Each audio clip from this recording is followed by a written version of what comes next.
Maharshi Patanjali and great masters, Jesus Christ, Bhagwan Ram, Bhagwan Krishna, and incarnation of Yoga Lahiri Mahasaya, they all have explained that asan means infinite joy. Moment you experience infinite joy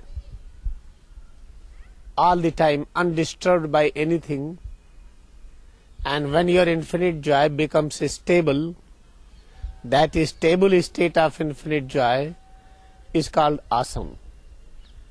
It is having limited verses. Sthir sukham iti asanam. When my sukha is stable. What is the meaning of sukha?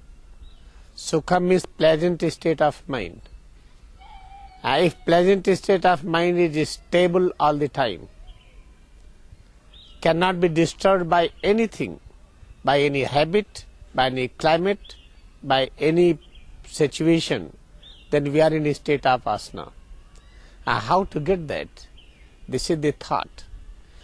If I experience this thought, I and God are one.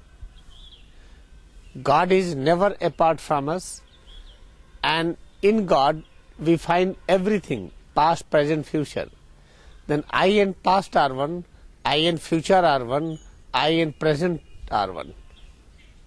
When there is no distance in between anything, then we can experience that everlasting joy, infinite joy all the time. That is called a state of asana.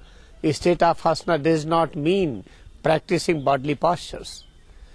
That you have to concentrate on head and spine, you have to move your mind from external object, place into the different energy center, wisdom center within head and spine, what we call the 7 vital places. By concentrating on that more and more, then you will experience no distance in between. There is no distance between present and past, present and future, between me and you, between me and God, between God and you. There will not be any distance. That state is called asana. Asana cannot be practiced. By Kriya Yoga practice sincerely, you will achieve the state of asana, not before that.